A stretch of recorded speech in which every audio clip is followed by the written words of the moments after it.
아침에 시작을 알리는 글로벌 주식 라이브 월스트리트 모닝 브리핑 3월 28일 화요일 방송 시작합니다. 여러분 안녕하세요. 여도은입니다. 제가 아침에 이렇게 딱 준비를 하면서 우리 채팅창에 미리 접속해서 대화를 나누고 계시는 우리 시청자분들의 글을 이렇게 쭉 읽으면서 저도 모르게 이렇게 흐뭇한 미소를 짓게 됐습니다. 여기에서 이제 3, 4, 5 모여 계신 분들 서로 안부도 물으시고, 예, 또 우리 엔젤스님께서는 삼행시까지 또 지어주시는 여유로운 그런 아침을 보내고 계신데요. 또 다니엘님은 3% 보다가 출근을 하셨는데 얼마 전까지만 해도 이제는 출근했음에도 아직 3%를 시작 안 했다고 하시는 거 보니까 출근 시간이 굉장히 일러지셨나 봐요. 아니면은 어디 해외에 계시나요? 해외에 계셔서 약간 시차가 생겨서 출근을 더 거기서는 일찍 하시는 그런 건가요? 어쨌든 이제 많은 우리 시청자분들이 아침 출근길 그리고 이제 이미 출근하셔서 준비하시면서 저희 3프로 월스트리트 모닝 브리핑 함께 해주셔서 대단히 늘 힘이 되고 감사하다라는 말씀 전해드리겠습니다. 자, 잠시 후에 뉴욕 증시 상황은 또 어땠을까요? 약간 혼조를 보였습니다. 여전히 뭐 해결이 되는 모습들이 나오지만 불안감이 좀 잔존해 있는 상황 속에서 혼조를 보였는데요. 잠시 정리를 해드리도록 하겠고요. 오늘 심층 인터뷰는요. 채슬리 투자자문 남궁재훈연구원과 함께하도록 하겠습니다. 지금 은행 사태 빚어지고 있는 상황 속에서 이제 뭐 곧 다음 달 중순이면 실적 시즌도 시작이 되죠. 거기에서 우리가 또 볼만한 기업 두 가지에 대해서 자세하게 이야기해 주신다고 하니까요. 확인해 보도록 하겠습니다. 또 오늘도 월가의 소식은 미국 주식에 미치다 이항영 전문위원 함께하도록 하겠습니다. 머리가 되게 많이 자랐죠. 남자로 따지면 거의 이제 장발 수준으로 자란 건데 제가 머리를 계속 기르고 있는 상황입니다. 이 머리의 길이만큼 시간이 그만큼 흘렀다라는 거고 그만큼 여러분과 제가 함께한 시간이 차곡차곡 쌓이고 있다는 거겠죠. 아침부터 왜 이렇게 또 감성이 풍부한지 모르겠습니다. 요즘 생각이 되게 많거든요. 제가 이 3년차 이 월스트리트 모닝 브리핑 진행하면서 굉장히 다양한 일들이 있었고 이제 우리 다양한 시청자분들이 항상 응원해 주시고 지지해 주시는 그 마음을 새삼 느끼면서 굉장히 다양한 생각을 하고 있는 와중에 또 오늘 아침부터 감성 풍부한 그 마음으로 뉴욕 시장을 보도록 하겠습니다. 뉴욕 시장 얘기할 때는 감정 배제하고요. 감성 배제하고 팩트만 전달을 해드리도록 하죠. 자, 뉴욕 증시는 혼조를 보였습니다. 그 혼조를 보였던 부분을 보면 이제 나스닥 쪽이 약간 부진했어요. 이제 요거는 채권 시장의 영향도 있었고 그동안 뭐 반등에 따른 쉬어감의 영향도 분명히 있었겠죠. S&P 500 다우 지수는 상승을 했습니다. 다우 지수 0.6%, S&P 500 지수는 0.16% 반등 상승 이어가면서 마감이 됐고요. 나스닥 지수는 장 초반에는 상승을 했으나 오전장 하락으로 전환된 뒤에는 0.47% 하락하며 마감이 됐습니다. 그리고 밤 사이에 유가가 많이 올랐어요. 유가가 배럴당 WTI 기준으로 5% 넘게 오르면서 다시금 70달러 선을 회복하며 72달러 선을 넘어서는 그런 모습들이 보였는데요. 자, 그러면 하나씩 보겠습니다. 여전히 이제 은행 관련해서는 장중에 계속해서 이슈에 따라서 주가가 움직이는 모습이었는데요. 실리콘밸리 은행 SVB 인수 작업이 현재 마무리가 되고 추가 유동성을 당국에서 좀 제공할 것이다라는 내용들은 투자 심리를 좀 괜찮게 하는 방향이 연출이 되긴 했지만 여전히 제2, 제3의 실리콘밸리 뱅크 사태가 더 벌어질 수도 있다는 불안감은 잔존해 있는 상황입니다. 초반에 강세 압력을 받았던 건 뭐 은행권의 위기 조금 다소 완화되는 그런 부분들인데요. 내용을 보면은 어제 여러분들 다 확인하셨겠죠. 퍼스트 시티즌 발음이 안 되네요. 퍼스트 시티즌스 은행이 이 SVB를 인수하기로 했습니다. 무려 77% 할인된 가격으로 인수를 하게 됐는데 그에 따라서 퍼스트 시티즌스 은행의 주가가 50% 이상의 급등을 보였습니다. 한화로 21조 4천억 원의 SVB의 모든 예금과 대출 인수하기로 합의했다라고 성명을 냈고요. 이 SVB의 자산이 720달러로 추정이 되고 있는데 165억 달러에 인수를 한 겁니다. 그러니까 약 77% 할인된 가격에 인수를 하게 된 거고요. 또 이 금융당국이 보증을 하는 우량한 자산을 싸게 매입했다라는 점에 있어서 주가가 퍼스트 시티즌스 은행이 50% 넘게 급등한 배경이 됐습니다. 여기에 유동성을 더 제공할 것이다라는 당국의 관련된 발언이 보도가 되면서 페드가 새 유동성 지원 기구인 은행 기간 대출 프로그램을 확대하는 방안을 검토하고 있다라는 소식이 블룸버그를 통해서 전해지면서 전체적인 시장에 조금 더 호재가 인식이 되는 그런 분위기였습니다. 반면 지금 계속 퍼스트 리퍼블릭 은행에 대해서 우려감이 나오고 있죠. 유동성 위기설, 그러니까 은행 큰형님들이 아무리 이 은행에 도움을 준다라고 해도 이거 과연 봉합이 될 수 있을 것인가에 대한 우려는 계속해서 나타나고 있습니다. 이 가운데 있어서 퍼스트 리퍼블릭 은행은 전체적인 시장 분위기에 여기도 괜찮을 거야라는 인식이 조금 들어있을까요? 주가가 10% 이상 상승을 했고요.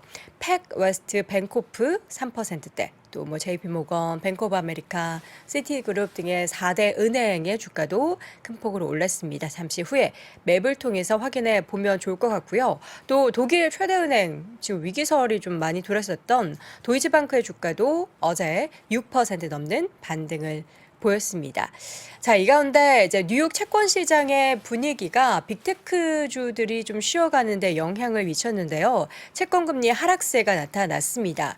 2년물 같은 경우에는 장중 3.993%까지 올랐고요. 그리고 10년물 같은 경우에는 3.517%까지 올랐습니다.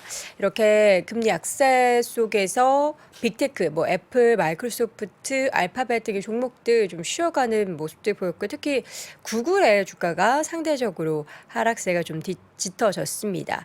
자, 이 가운데 지금 계속해서 뭐 연준도 그렇고 유럽, 미국 할 것 없이 당국 관계자들이 계속해서 이 은행 관련한 이슈는 용의주시하게 지켜보고 있다. 뭔가 우려가 발생을 하면 거기에 적극적으로 임하겠다라는 내용들이 전해지고 있는 상황입니다. 자, 그렇다면 맵을 보도록 할까요? 자, 구글 앞서 말씀드린 대로 2.83% 하락세가 좀 빨갛게 좀 진하게 나타났죠. 102달러 선까지 밀려났고요. 마이크로소프트, 애플, 메타 등의 종목들도 각각 1%대 쉬어가는 모습. 그리고 반도체주들도 일제히 좀 하락을 했습니다. 엔비디아 주가가 반등하지 못하고 0.93% 하락했고요. 뭐 퀄컴, 인텔 등의 종목들, 마이크론 테크놀로지가 2% 넘는 하락세 보이는 아쉬운 모습. AMD의 주가도 1.37% 하락하는 모습이었습니다. 지금 아마존의 주가는 상대적으로 좀 선방했습니다. 약보합권 0.09% 소폭 하락했고요. 지금 보면 디즈니의 주가는 어제 좀 쉬어간데 주말에 쉬어간데 반해서 반등하면서 1.64%, 반면 주말 사이에 올랐던 넷플릭스는 주가가 소폭 하락하며 마감이 됐습니다. 자, 테슬라의 주가 0.73% 빅테크 하락 속에서 파란불, 초록불 켜면서 0.73% 191달러 선까지 올라가는 모습이었고요. GM의 주가가 2% 반등, 포드도 소폭 강세, 그리고 필수 소비재 쪽에 뭐 월마트, 타겟 등의 종목들은 올랐지만 코스트코의 주가는 0.4% 소폭 쉬어가는 모습이었습니다. 밤사이 국제유가 WTI 기준으로 강한 상승을 보였다고 말씀드렸죠. 5% 넘게 상승을 보인 가운데 유가 관련한 엑스모빌, 쉐보론 등의 종목들도 모두 올랐습니다. 1에서 2% 강세, 옥시덴탈 페트롤리움의 주가도 2.53%까지 오르는 모습이 보였고요. 이 외의 섹터는 좀 혼조를 보인 가운데 우리 앞서 은행주 확인했었던 것처럼 4대 금융주 JP모건, 뱅크 오브 아메리카, 웰스파고, 시티그룹 등의 종목들이 모두 많게는 4% 거의 5% 가까운 상승을 보였습니다. 여러분 매일 저와 함께 맵을 보신 분들은 눈치를 채셨겠지만 이게 약간 그 위치가 좀 많이 달라졌어요. 원래 항상 은행주가 요 밑에 있었는데 위로 좀 올라왔고요. 버크셔 해서웨이도 여기 골드만삭스 자리에 있었는데 여기 아래로 내려왔네요. 지금 버크셔 해서웨이 주가는 1%대 상승, 그리고 찰스 슈업의 주가도 3%대 강세, 골드만삭스 1.9%, 비자, 마스터카드, 아메리칸 익스프레스 등도 아메리칸 익스프레스가 탄력이 제일 좋았습니다. 2% 넘는 강세를 나타냈고요. 헬스케어 섹터 중에서는 머크의 주가가 2%, 유나이티드 헬스그룹의 주가가 1%대 올랐습니다. 개별적인 종목 보면요, 요즘에 이제 코인 시장에 대해서 굉장히 이제 가격 상승 집중을 하면서 보고 계시죠. 이 가운데 밤사이에 코인베이스의 주가가 7%, 8% 가까이 하락을 했습니다. 내용을 보면은 미국 상품선물거래위원회에서 바이낸스와 바이낸스 CEO인 창펑 자오가 피소됐다라는 이슈가 전해졌습니다. 이와 함께 코인베이스 글로벌의 주가도 좀 악영향을 받으면서 주가의 하락세가 나타났다라는 거 한번 확인을 해 보실 필요가 있을 것 같고요.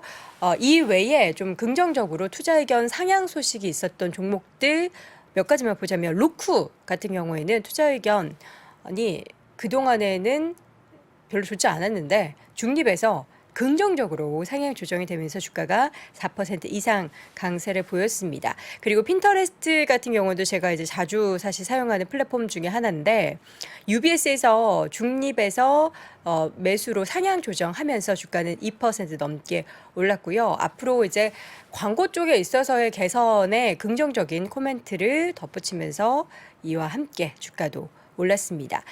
카니발 같은 경우에는 1분기 실적 기대치를 상회했음에도 불구하고 주가는 4% 이상을 하락을 했는데요. 이 가운데 2분기 EPS 손실이 지금 스트리트 어카운트에서 추정했었던 28%보다 많은 34에서 42%로 예상이 되면서 그 손실에 대한 부담감에 주가는 4% 이상 하락을 했습니다.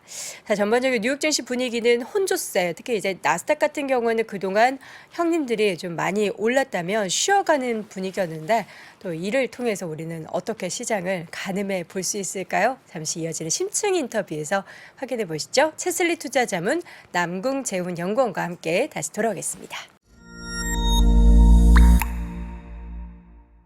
네, 월스트리트 모닝 브리핑 함께하고 있는 시각 6시 43분 지나가고 있습니다. 이번에는요, 채슬리 투자자문 남궁재훈 연구원 함께합니다. 어서 오세요. 네, 안녕하세요. 네, 반갑습니다. 네. 최근 시장의 이슈 중에서 사실 밤사이에도 시장을 뭔가 이제 들썩들썩하게 만들었던 건 은행권 관련한 이슈인 것 같습니다. 현재 제2, 제3의 뭔가 지역은행에 지방은행에 문제가 발생하는 것이 아니냐라는 우려는 여전히 좀 있거든요. 좀 최근 사태에 대해서 어떻게 보셨나요? 네, 일단 뭐 그동안 같이 표부터 봐주시면은 네. 뭐 그동안 가장 물가가 높았기 때문에 연준은 역사상 가장 빠른 속도의 기준금리를 인상을 했습니다. 이 표를 보시면은 파란색은 기준금리 추이인데요. 지난주에 25bp 인상을 하게 되면서 기준금리가 5%를 기록하게 되었습니다. 네. 그리고 지수는 한 4천선 아래에서 계속 좀 왔다 갔다 하는 것 같고 종목별로 차별화가 좀 심하게 보이고 있는 것 같습니다. 네. 말씀하셨던 것처럼 SVB 파산이라든지 그리고 뭐 뱅크데믹이라는 단어가 또 생겼고요. 그리고 최근에는 또 유럽발 금융위기, 도이치뱅크 이런 소식이 있었는데 연준 위원들의 발언들을 좀 살펴보면 보스틱 앤틀란타 총재는 이번에 지난주 25bp 인상한 거에 대해서는 금융 시스템에 문제가 없다라는 확신이 있다라고 얘기를 했었고요. 그리고 바이든 대통령도 또 뭐 은행들은 뭐 그렇게 나쁘지 않다라고 얘기를 했었습니다. 그렇기 때문에 일단은 이런 발언들을 통해서 시장의 우려들을 조금 완화시켜 주었다, 이렇게 좀 평가를 하고 있습니다. 네. 이런 우려들을 완화하는 움직임들이 지금까지는 보였지만 추가적으로 우리가 우려할 만한 일들은 벌어지지 않아야겠는데. 네, 그렇습니다. 일단 이런저런 자료를 좀 봤는데요. 네. 그 리만 브라더스 사태 당시에 그 당시에 사태의 규모가 뭐 얼마나 컸었는지 네. 또는 그 심각성이 얼마나 컸었는지에 대해서 정확하게 파악이 안 됐었다고 합니다. 그래서 그 규모가 얼마나 컸었는지도 모르기 때문에 네네. 뭐 살리려는 의지조차 없었다. 이렇게 그때는 얘기를 가늠조차 안 됐기 네, 때문에 맞습니다. 그냥 당했던 건데 네. 지금은 그때의 뭔가 반면교사 삼아서 잘 좀 모니터링하고 주의 깊게 지켜보고 있다는 예, 그런 그렇습니다. 건가요? 그렇기 때문에 이번에 연준에서도 네. 지난번과 같은 실수를 하지 않으려고 할 것 같습니다. 왜냐하면 연준의 역할이 금융기관들이 유동성이 부족하다고 하면 연준에서 유동성을 공급을 해주는 역할을 하게 되거든요. 그렇기 때문에 이번에는 지난번 경험을 다시 반복하지 않기 위해서 네. 금융기관들을 조금 더 적극적으로 유동성을 공급해주지 않을까 네. 이렇게 생각을 하고 있습니다. 알겠습니다.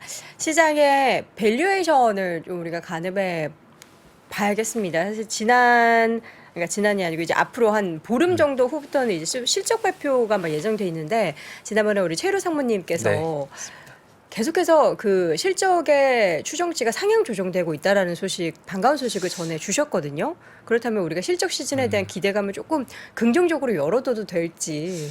네, 일단 네, 밸류에이션 좀 말씀드리면 네. 그 최근에 시장에 S&P 500이라든지 섹터별로도 EPS 추정치가 약간 바닥을 찍고 다시 상승하는 모습이 보이고 있습니다. 네. 좀 가장 중요한 게 밸류에이션인데 현재 S&P 500 기준으로 PR이 한 17.6배 정도가 되고요. 20년 평균이 한 15.7배, 10년 평균이 한 17.4배로 지금과 거의 동일합니다. 네. 그리고 5년 평균이 한 18배 정도라고 봤을 때 거의 5년 평균보다는 낮은 수준이다. 그리고 EPS, 이 추정치는 최근에 바닥을 찍고 반등 중에 있다고 합니다. 여기 네, 자료를 표에도 볼까요? 자료에도 아래 여기 조금 잘 안 보이시긴 할 텐데 여기서 고점에서 쭉 하락하다가 다시 바닥을 찍고 반등을 하고 있습니다. 네. 고점은 지난해 6월 달에 EPS가 한 239달러 정도였는데 현재 바닥을 찍고 225달러까지 올라온 상황입니다. 지금 그럼 요 다음 차트를 보면은 전체적으로 일단 바닥은 지나가고 있다라는 것을 우리가 확인해 볼 수 있다라는 말씀이신 예, 거죠? 그렇습니다. 이것도 그 팩트셋의 자료를 네. 참고를 했는데요.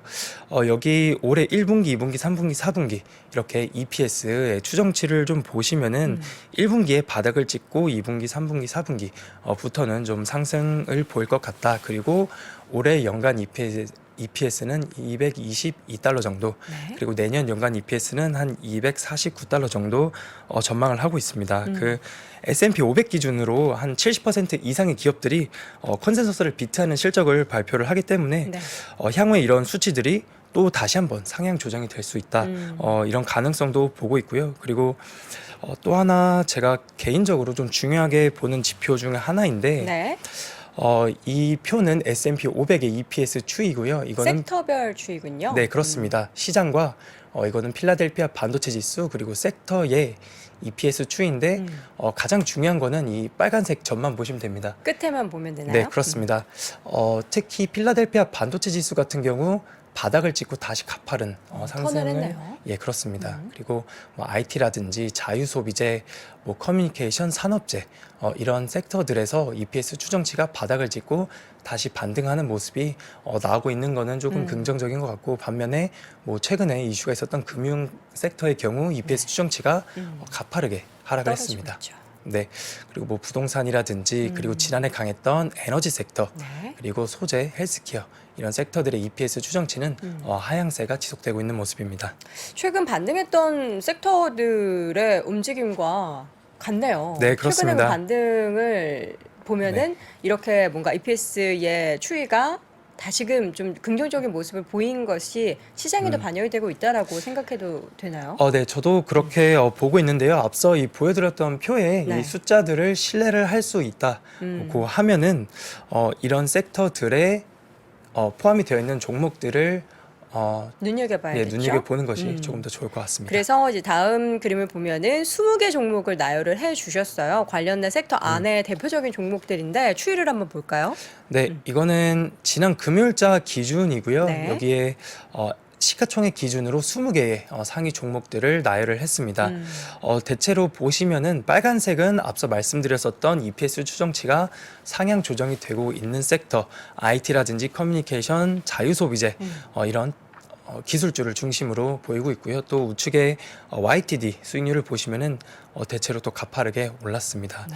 특히 엔비디아 같은 경우 이게 지난 금요일이다 보니까 83%인데 지금 기준으로는 한 81% 정도 가파르게 오르고 있고, 그래서 올해는 이런 빅테크들 핵심 섹터 IT라든지 반도체, 커뮤니케이션, 소비재 이런 쪽에 종목들이 강하고 있고, 올해에는 이런 종목들이 좀 강세를 보이지 않을까.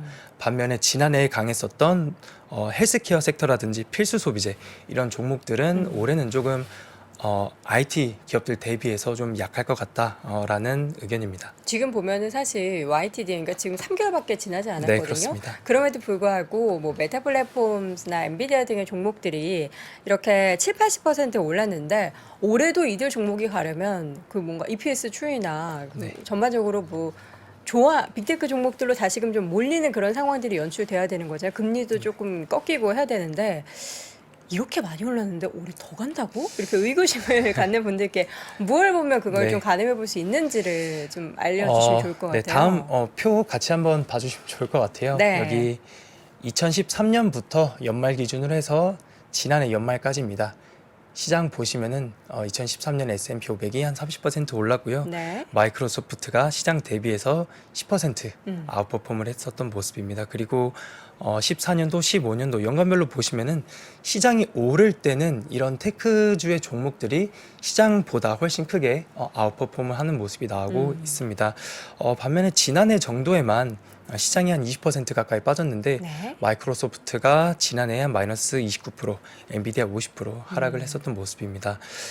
지난 10년 동안 수익률 보시면 S&P 500이 한 108%가 올랐고요. 마이크로소프트가 541%, 엔비디아가 한 3,549% 올랐더라고요. 네. 그래서 시장이 강할 때는 이런 핵심 종목들이 시장 대비해서 크게 아웃퍼폼을 할 수 있다라고 보시면 될 것 같습니다. 그러니까 시장이 좋을 때는 오히려 더 상승률이 네. 상대적으로 시장 대비해서 좋다라는 건데, 그러면 대전제는 연구원님께서는 올해 시장이 향후에 계속 좋을 걸로 생각을 하시는 거네요. 네, 당연히 그렇게 보고 있고요. 앞서 보여드렸던 이 표를 다시 한번 보시면 가장 우측에 이 S&P 500의 비중을 같이 넣어놨습니다.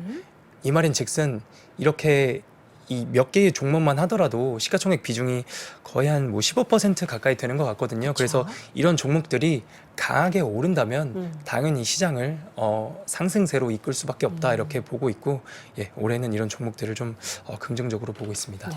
그래서 지금 핵심 종목으로 쭉 나열된 20개 종목 중에서 앞서 여러분 눈치 빠르신 분들은 확인하셨겠지만 마이크로소프트와 엔비디아를 핵심 종목으로 꼽아주셨어요. 그렇다면 이 두 종목을 왜 꼽아주셨는지 한 종목씩 좀 이야기를 들어보겠습니다. 먼저 마이크로소프트를 핵심 종목으로 꼽아주신 이유가 뭘까요? 일단 두 회사의 그 EPS 추정치 말씀드렸던 것처럼 네. 바닥을 찍고 다시 상승 중에 있습니다. 그리고 마이크로소프트 같은 경우는 뭐 네. 워낙 유명한 기업이고 다들 잘 아실 거라고 생각을 하고요. 뭐 오피스 360이라든지 서피스북 클라우드, 뭐 링크드인 뭐 이런 소프트웨어 회사입니다. 제가 여기 재무제표를 좀 만들어서 왔는데 같이 네. 표를 참고를 해주시면요. 2017년부터 올해 23년 그리고 향후에 가이던스까지 같이 함께 참고를 했습니다. 노란색이 지금 수치다, 이렇게 봐주시면 될 것 같은데. 숫자를 한번 좀 얘기해 주세요. 지금 추이와 앞으로 네. 전망이 얼마나 더 늘어날 것인지. 네, 일단 24년도에는 매출액이 올해보다 한 11%, 12% 정도 증가할 것으로 보고 있고요. 네. 또 내후년에도 YY 기준 한 12% 정도 증가할 것으로 보고 있습니다. 이 회사는 정말 좋은 회사인데 매출 총 이익률이 60% 후반대를 네. 기록을 하고 있고요. 또 영업이익률 같은 경우 한 41% 이렇게 되고 있습니다. 그리고 EPS 같은 경우도 꾸준히 상승을 하면서 17년도에 EPS가 3.08달러였는데 올해 기준으로는 한 9.32, 그리고 25년까지 12.44달러 이렇게 될 것으로 보고 있습니다. 지금 숫자가 EPS 저 아래 9.32달러 아래 1.2%라고 올해는 써 있잖아요. 네, 그렇습니다. 그 수치가 왜 이렇게 이게 낮은 거죠? YOY 이제 성장률이라고 보시면 될 네. 것 같은데,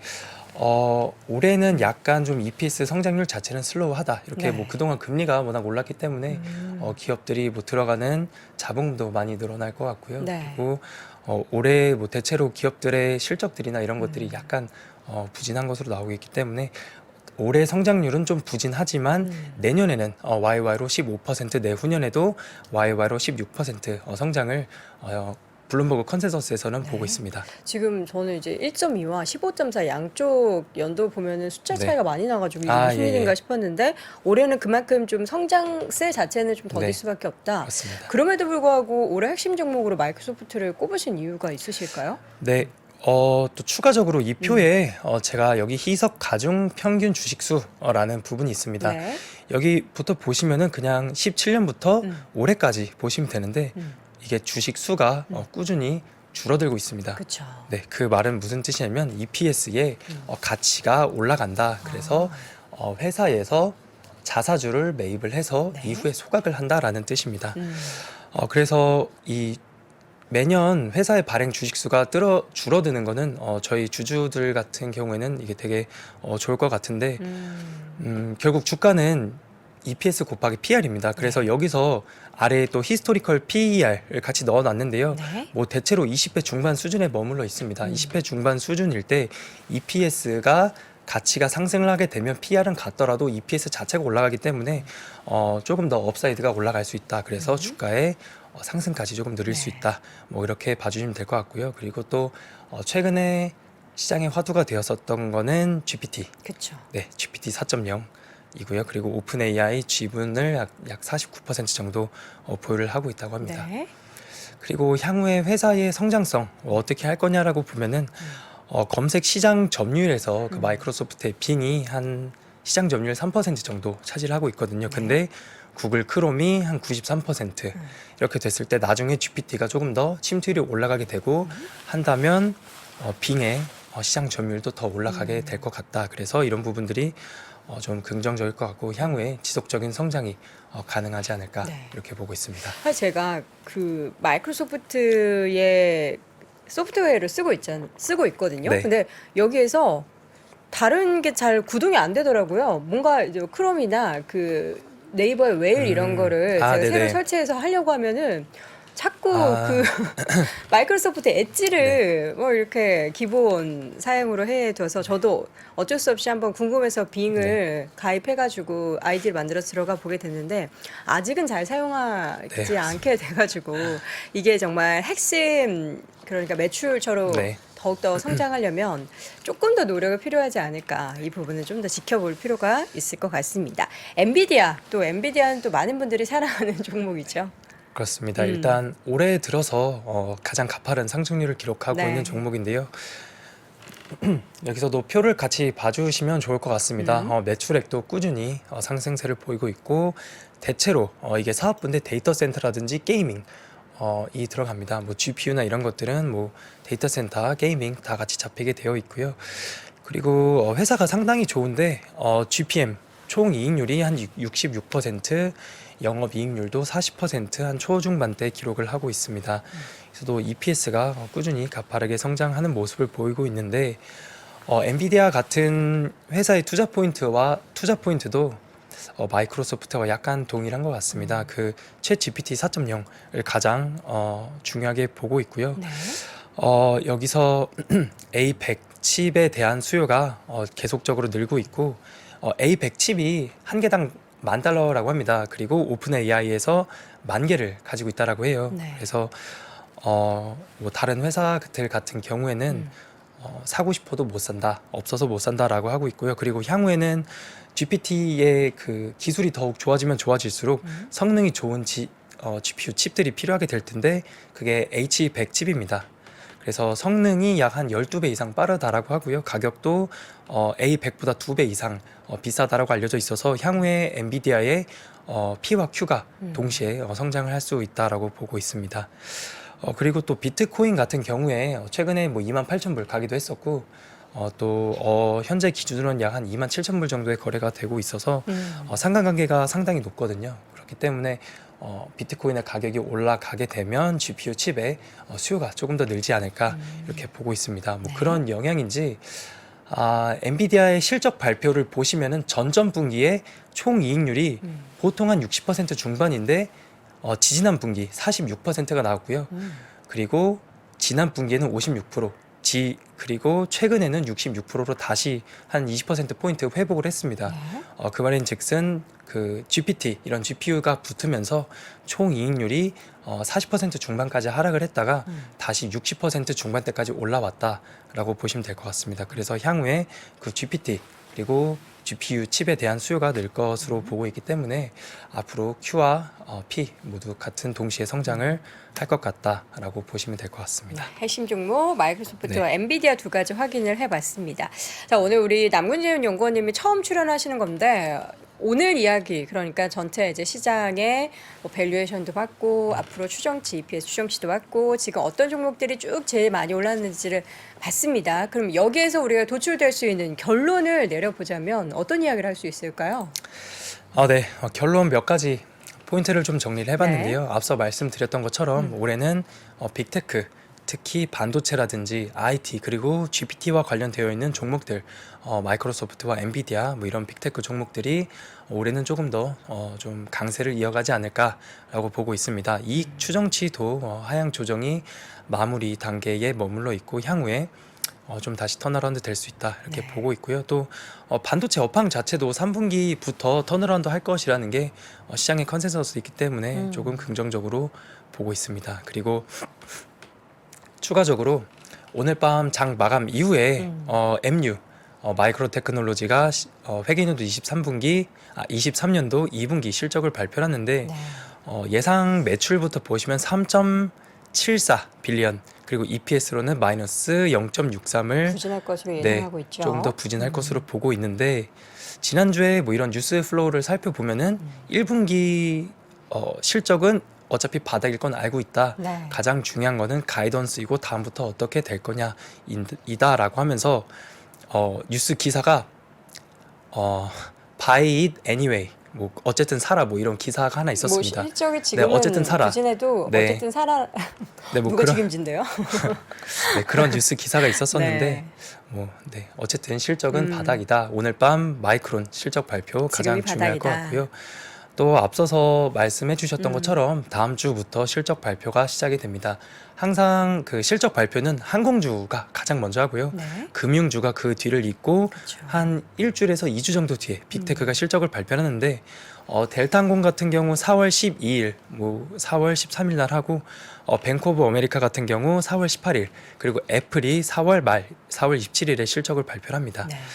그리고 또 추가적으로 테슬라 같은 경우 이번 주 주말에 1분기 판매 대수를 발표를 하는데 네. 약간 시장에서는 한 41만 대에서 42만 대 정도 전망을 하고 있고요. 올해 연간 기준으로는 한 182만 대 정도 전망을 하고 있습니다. 그래서 기업들이 실적을 어떻게 발표를 하는지 그리고 가장 중요한 것은 기업들이 앞으로 어떻게 돈을 벌 건지에 대한 가이던스가 가이던스가 가장 중요할 것 같습니다.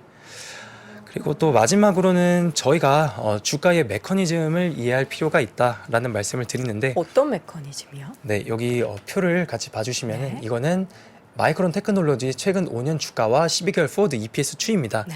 이 보시면은 이 주황색이 12개월 포워드 EPS인데 파란색이 주가고요. 그렇습니다. 주가가 먼저 빠집니다. 그리고 EPS가 나중에 하향 조정이 되고요. 또 이쪽에서도 주가가 먼저 하락을 하고 있을 때 EPS는 쭉 올라가죠. 그리고 나중에 하향 조정이 됩니다. 그리고 주가가 반등을 하고 EPS는 이후에 하향 조정이 되는데 어쨌든 주가는 선행 지표이고요. 그러면 네. 지금 주가가 EPS보다 위에 올라와 있는 거는 선행 지표이기 때문에 먼저 올라가고 있고 네, EPS가 그렇습니다. 나중에 따라 올라온다는 네, 거죠? 맞습니다. 주가는 나중에 좀 올라갈 거다. 네. EPS의 조정은 좀 어느 정도 지나갔다. 네. 향후에 주가는 뭐 봐야겠지만 조금 더 상승할 가능성이 긍정적으로 보고 높다. 계시네요. 네, 그렇습니다. 그리고 테슬라 같은 경우도 우측표를 참고해 주시면 되는데 이게 제가 연간으로 가져와 오다 보니까 표가 약간 좀 보시기 힘들 텐데 어쨌든 이쪽에서도 주황색이 판매 대수입니다. 이때 좀 부진할 거다라고 했고 주가가 먼저 빠집니다. 그리고 이때도 판매 대수가 약간 부진할 것 같은지 주가가 먼저 하락을 하게 되는 모습이 나왔는데 어쨌든 주가 자체가 선행 지표이기 때문에 먼저 하락을 한다. 그리고 각 기업들마다 어떤 팩터가 있는지 이런 것들을 좀 더 보시면 좋을 것 같습니다. 자, 이렇게 해서 오늘 우리 남궁재훈 연구원과 함께 전체적인 시장 상황, 그리고 특히나 이제 가장 중요한 앞으로 실적 시즌을 앞두고 우리가 어떻게 시장을 바라봐야 하는지 결론까지 내려봤습니다. 오늘 심층 인터뷰 새슬리 투자자문의 남궁재훈 연구원 함께했습니다. 연구원님 고맙습니다. 네, 감사합니다.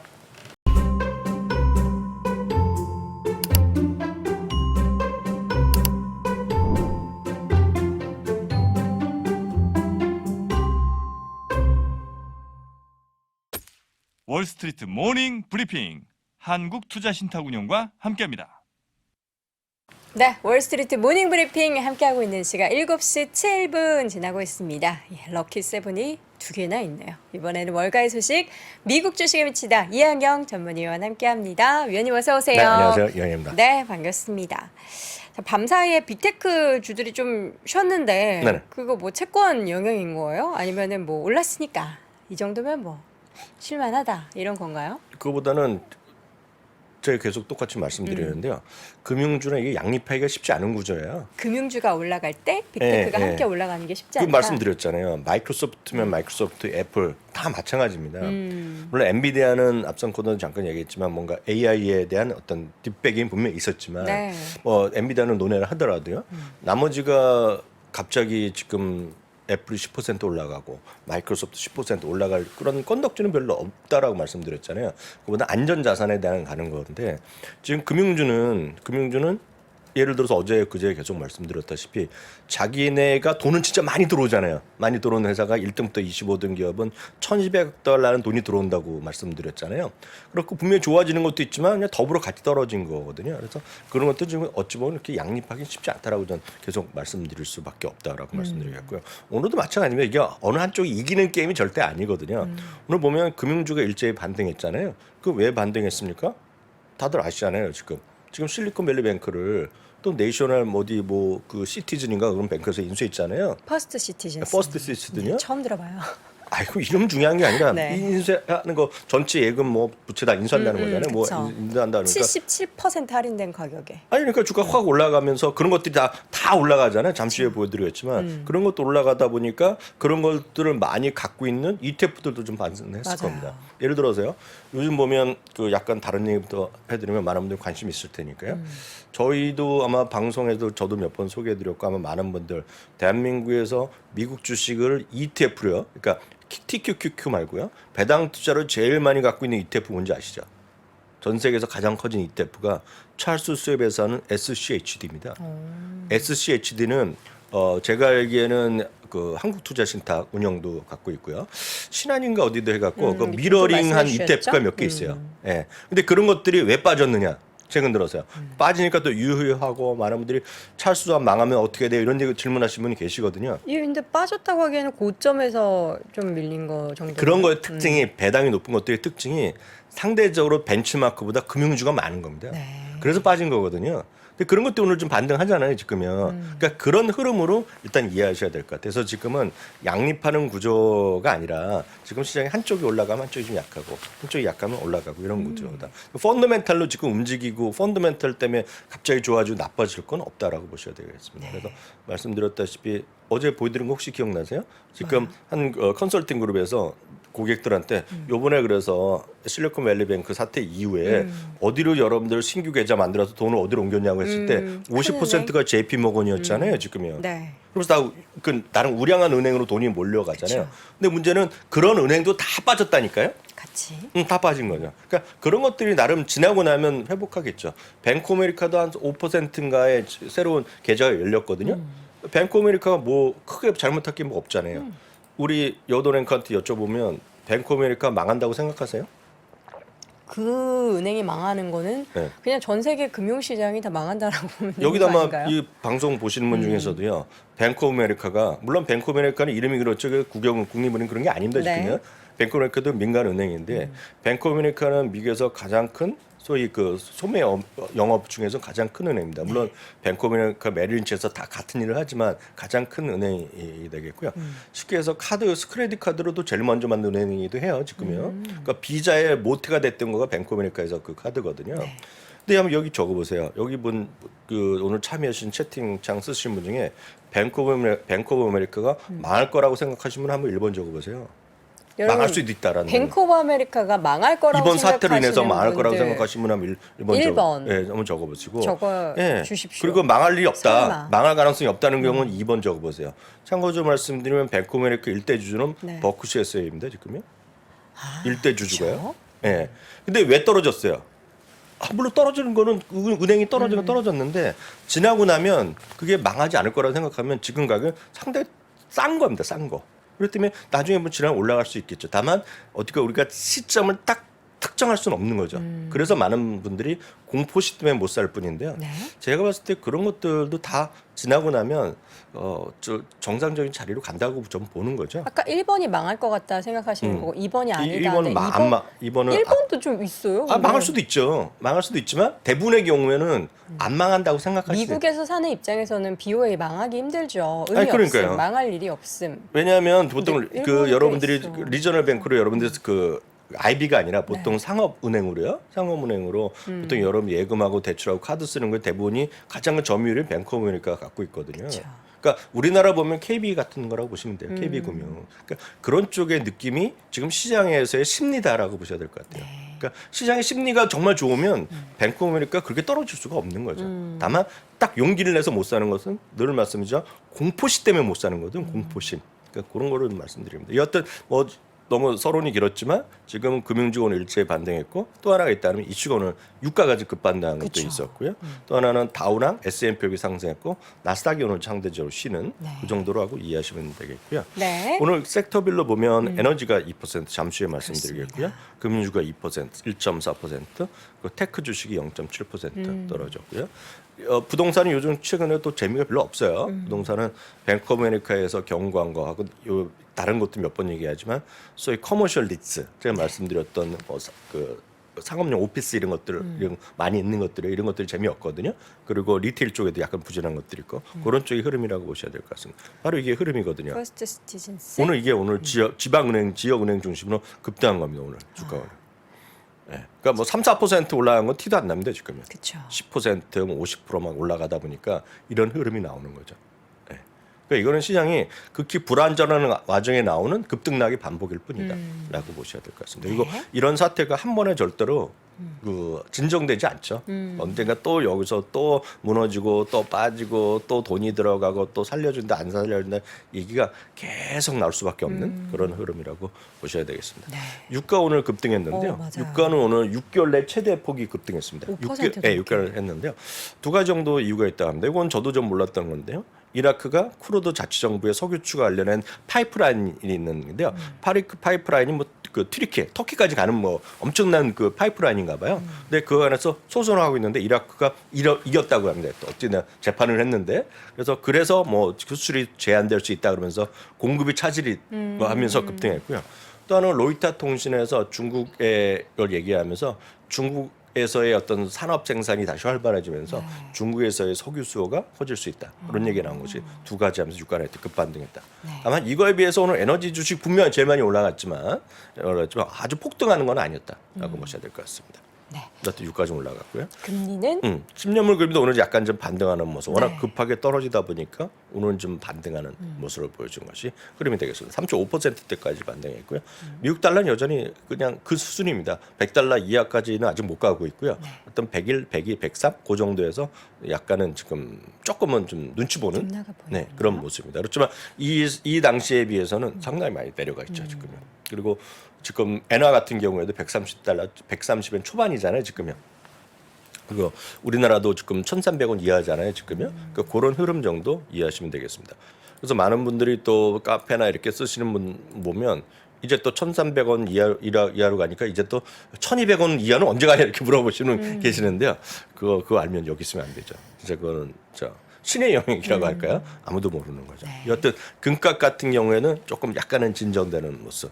2,000달러를 장중에 넘었던 것이 최근에 이틀이 있었는데요. 장중에 돌파했고 조금 밀리고 그랬는데요.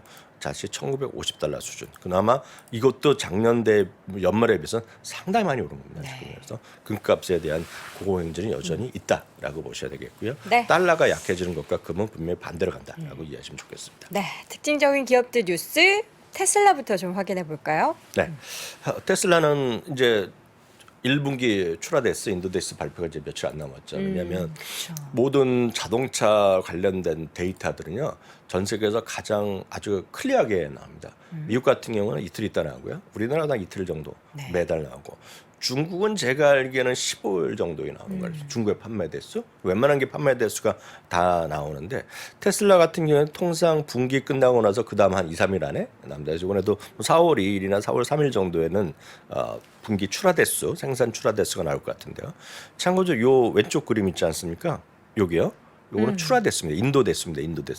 인도데스가 이제 작년 4분기에가 40만 5천 대였어요.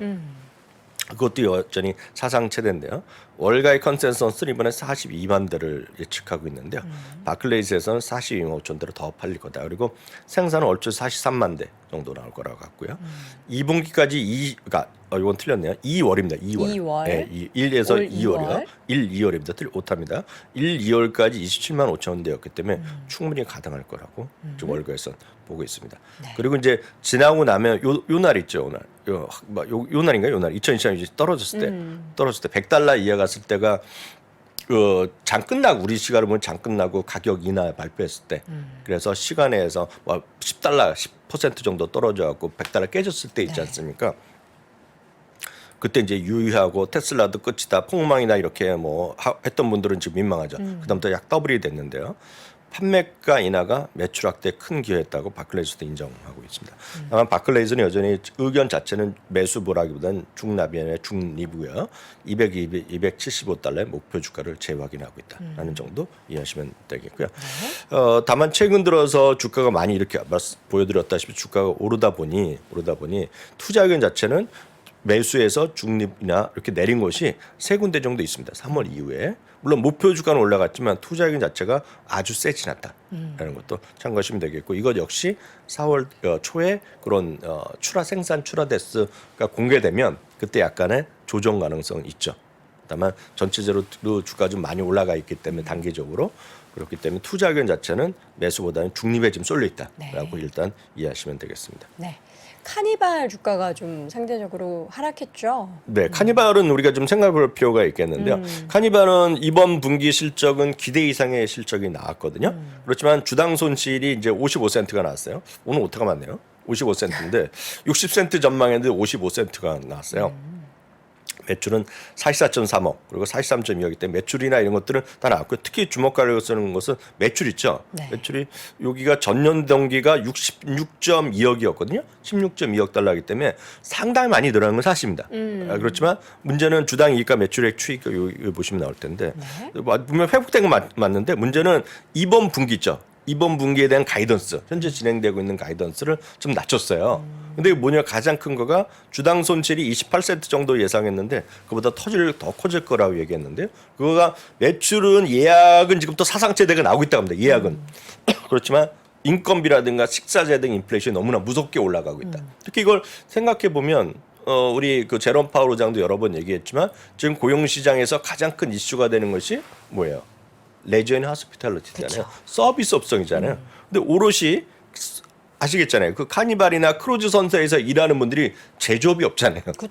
제조 뭐 음식을 있겠어요? 제조. 그것도 서비스업이죠. 제조하는 공장이 아니잖아요. 네. 거의 100%가 서비스 서비스죠. 쪽에 계시는 분인데 그쪽이 월급이 가장 많이 올라간 쪽이거든요. 네. 지금요. 부담이 그리고 여전히 되겠네요. 사람 못 뽑고 있는 부분인데 오늘 여기도 마찬가지입니다. 인건비가 많이 올라갔고 식자재가 올라가서 지금 운항 비용이 급증하고 있다. 네. 그러면서 매출은 늘어나는데 이익은 따라오지 않는 거에 대한 회사에서 경고를 했고요. 경고를 했고 참고적으로 보면 2019년 대비 매출은 지금 95% 회복할 수 있다. 그러니까 그것은 그만큼 크루즈가 다른 여행 수단보다 제일 늦게 회복하는 건데요. 그래도 이들도 95%. 이 95%는 거의 뭐랑 같냐 그러면 우리 기억하세요? UNWTO에서 세계 관광 기구 있지 않습니까? 거기서 그들이 발표한 걸 보면 올해의 전체적인 관광 비즈니스의 산업 매출이 팬데믹 이전 대비 한 98% 정도 회복할 수 있다. 100%는 올해도 아직 안 된다고 얘기했는데 딱 95%에서 98%니까 거의 비슷한 수준의 얘기를 했다라고 보셔야 되겠고요. 늘 말씀드리지만 어떤 우리가 익숙하거나 우리가 경험하거나 소비하는 쪽이 맞잖아요. 소비를 해야지 우리가 오랫동안 장기적으로 갖고 갈 수 있는데 아직까지 우리나라에서는 소위 크루즈 여행이 아직 보편화되지는 않았잖아요. 그래서 제가 봤을 때는 크루즈 주식에 대한 매매는 저는 모르겠어요. 그걸 해외에 계셔갖고 미국이나 경험을 하지 않아서. 미국이나 캐나다에서 엄청나게 그걸 많이 즐기시는 분들. 물론 위원님 근데 엄청 가고 싶어 하시잖아요. 올해 가려고 그러죠. 올해 계획하고 계시죠? 몇 년째 했는데 못 가고 있는데 올해는 가려고 합니다. 그래서 그런 것들을 좀 하시는 분들. 그래서 요즘 보면 우리나라에서 이걸 전문으로 하는 또 유튜버들 많아요 또. 진짜 많더라고요. 또. 크루즈 여행을요? 네, 그런 거 잘 보여주고. 물론 외국에 계신 분도 있고 국내에 계신 분도 있는데 하도 보다 보니까 엄청 많이 많더라고요.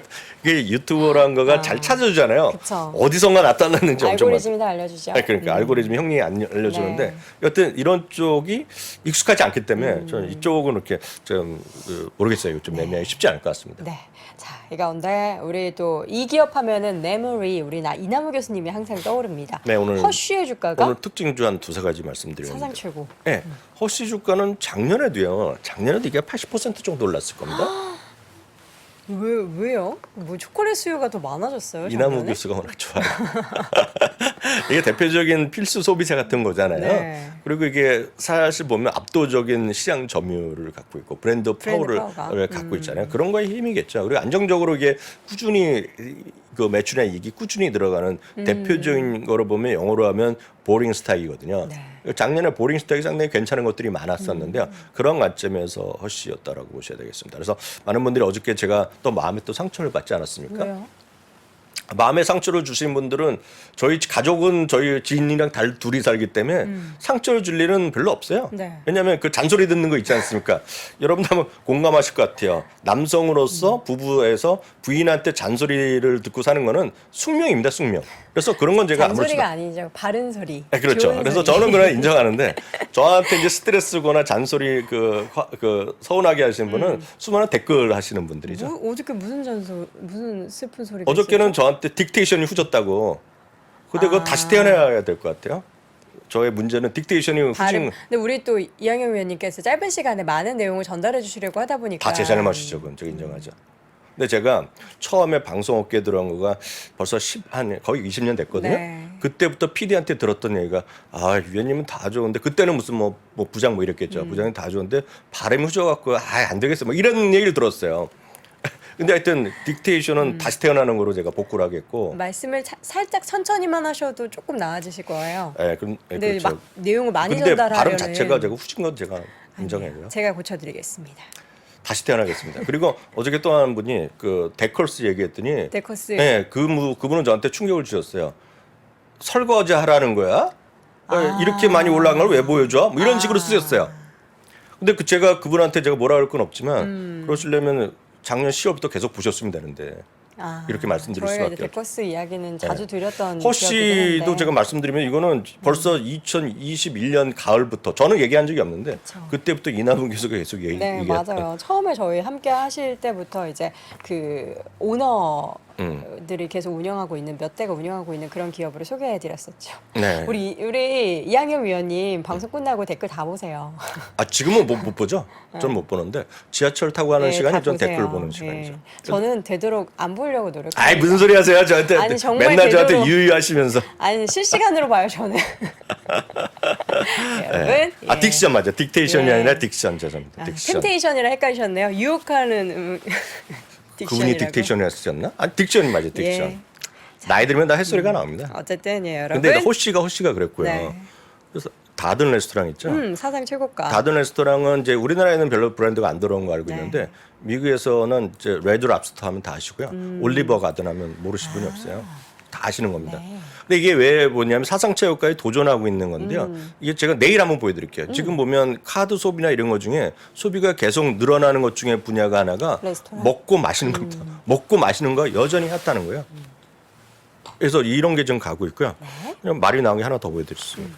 데코스트. 오늘 또 사상체육과 또 도전하고 있어요. 지금 사상체육관 2021년인데요. 늘 말씀드린 지금 저는 이해가 살짝 안 되지만 네. 엄청나게 사람들이 뛰어다니는 건 맞다. 여러분 주위에 해외에 계신 분 중에 운동하시는 분 있잖아요. 마라톤 열풍입니다, 진짜요. 전 세계 마라톤을 같이 돌아다니는 분들 많아요. 교포 중에서도 제가 아는 분 중에 그만큼 많은 사람이 운동을 많이 즐기고 있다. 그래서 네. 여덟 앵커도 운동 많이 하시고 뛰는 세계 한번 접어들어 보시기 바랍니다. 전 뛰는 거는 무릎이 아프고 발목이 아파서 못 뛰고 어제부터는 이제 필라테스를 시작했습니다. 네. 좀 정적인 운동으로 이 체력을 위해서 했고요. 마음의 체력을 위해서는 나쁜 댓글은 좀 이렇게 자체 필터링을 해야 될 것 같다는 전 다 보죠. 네, 네. 생각이 듭니다. 자, 마음 연약하신 또 방송 끝나고 댓글 다 보시는 우리 월가의 소식 전해주시는 이양현 위원님은 이만 보내드리도록 하겠습니다. 위원님 고맙습니다. 네, 감사합니다. 네, 월스트리트 모닝 브리핑 함께 했습니다. 저희가 이제 뭐 유튜브 생방송 라이브로 진행을 하니까 이제 그 댓글과 함께 하는 건 숙명입니다. 숙명인데 이제 가끔 좀 날선 댓글이나 좀 상처되는 댓글 오늘도 하나 있었어요. 자꾸 누구 닮았다고 하는데 그분 언급할 때마다 예, 빠직빠직합니다. 예, 다시는 그분 언급하지 않으셨으면 좋겠고요.